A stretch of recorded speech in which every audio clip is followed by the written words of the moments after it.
My thoughts on love. I wanted to start off with love because of how complex it is.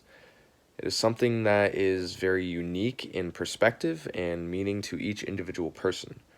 For some people, it's their goal in life to find love, and for others, it's something that makes them sick just thinking about.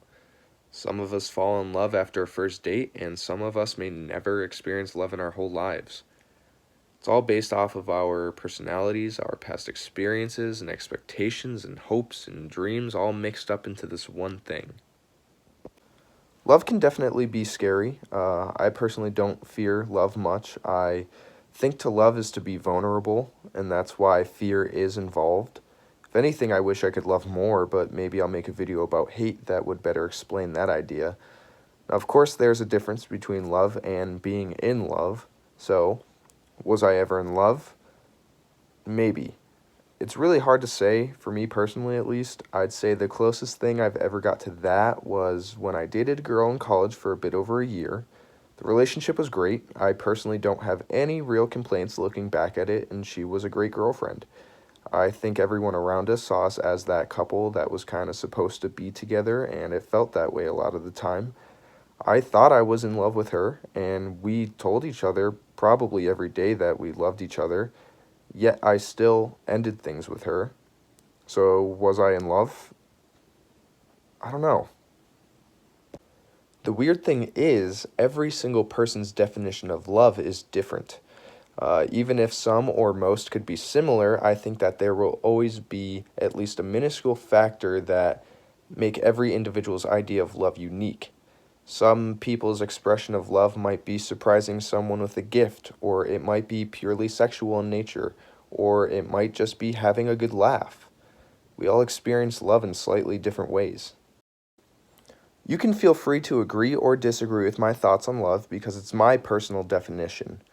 But to me, love is something that simply doesn't die.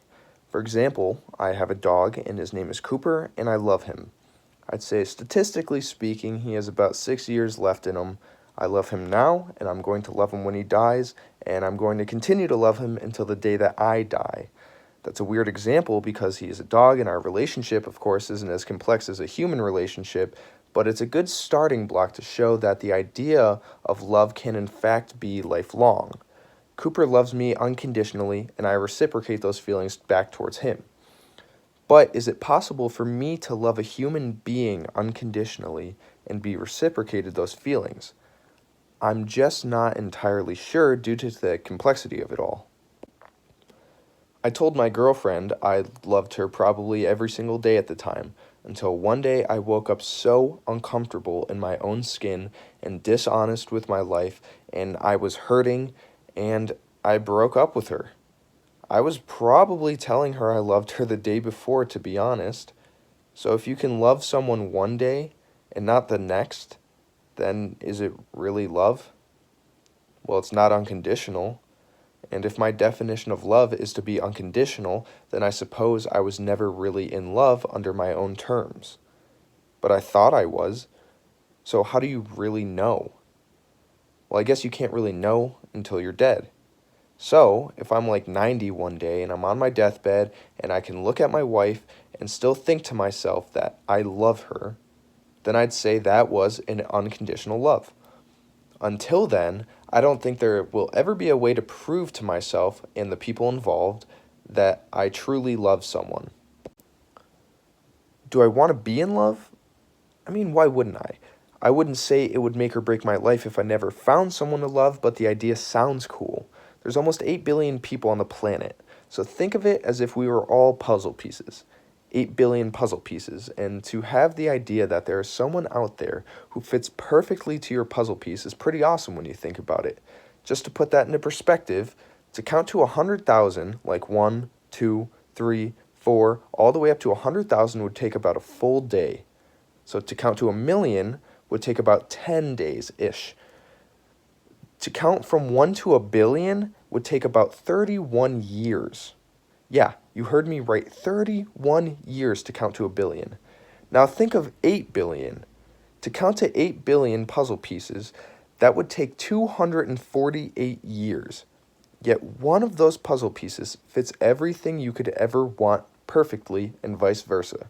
Just that idea statistically is amazing, which means love is amazing by association.